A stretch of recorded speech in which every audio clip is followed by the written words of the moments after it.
Good evening, ladies and gentlemen. Welcome back to another episode here on African Confessions. The following story that you're going to be listening to, it comes from a translation of a message that I received. The translation reads like this.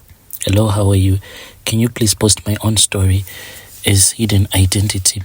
I am about to reveal something that will shock many of you, but I believe that the truth will always prevail, even though we might be doing something that is evil. The truth has to be known. This is my life, and these are the choices that I have been made. I have been told by one who is much older, who has been in this group for a very long time.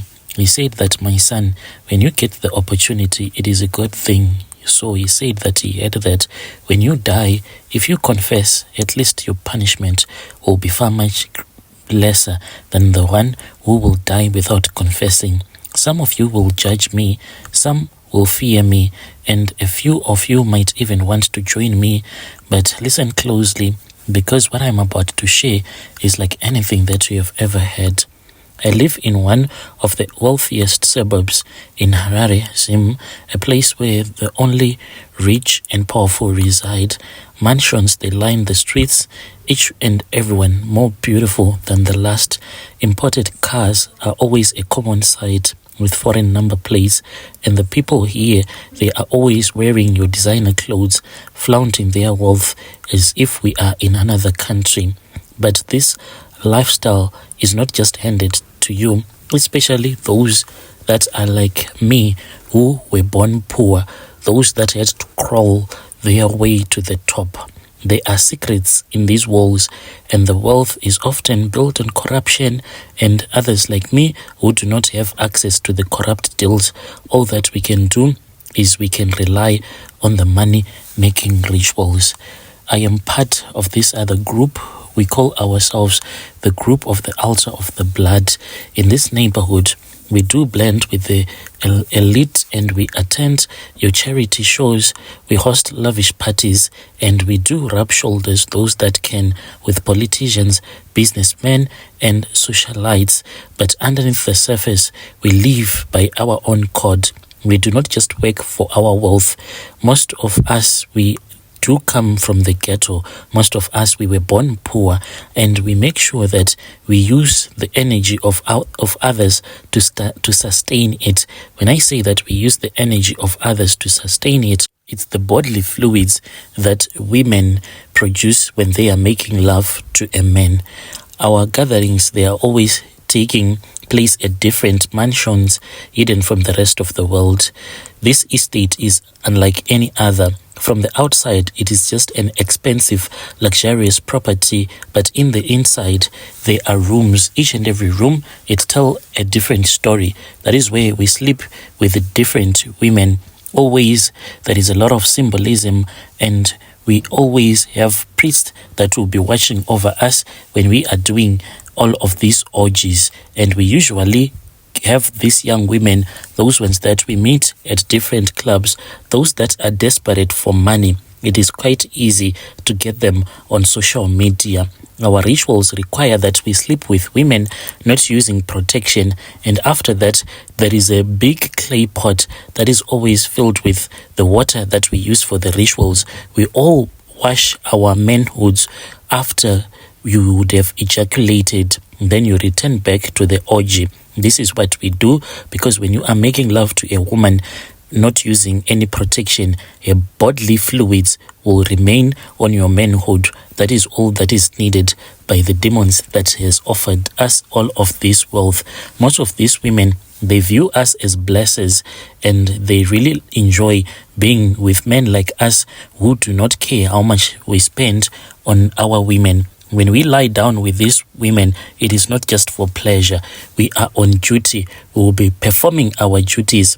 So, for a while, South African women were our focus. They're beautiful, bold, they know what they want. If you have money, it is easy. But then they started to suspect that there is more to some of us than what meets the eye. We used to have some guys that were staying there in South Africa, so regularly they would bring over these women to our country, these slay queens. Then now it is very difficult, because most of them, even though they are slave queens, but they suspect if a man just starts giving them money. Right now, as a group, we are looking elsewhere. We have turned our attention to Namibia. I have been there a few times testing the waters, and we have noticed through our contacts that are local Namibians who also want to be rich, and I have seen indeed that what they told us, it is true. There in Namibia, there is something different about the women there, different from Zim and South Africa. They are trusting openly, because they do not know, they do not have the kind of suspicions that South Africans and Zim women have, because there in Namibia, witchcraft is not as prevalent there. They are not looking for shadows behind every corner. When they see a blesser, they just see an innocent man, a prince that will be riding, coming to collect them and getting married to them. And they do not know that with the world and with everything, there is something behind. So we have been not planning to visit, but we are planning to recruit young Namibian men who can help us to tap in this fresh pool, this fresh river of Namibian women. These men, if they are Namibian, and then they will bring something new to the altar, something that will enhance the power of our demons so that we can make more money. We have already reached out to a few Namibian men, and we have showed them the glimpse of the lifestyle that we lead. We have showed them the houses, the cars, and we have been with them here in our country.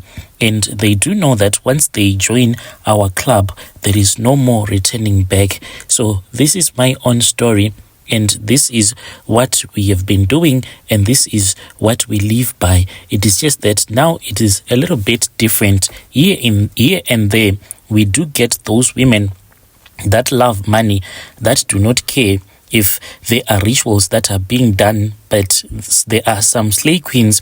Once we bring them into the mansion with everything that is inside, one can tell that it is just a satanic thing that is about to take place. Most of the girls, they do ask to leave, and we have been instructed by our gods that we are not supposed to fight with a woman when she says that she wants to leave, because ours, what we do is that we do not use any charms to bewitch a woman to participate in the ritual, but what we do is that they have to participate willingly.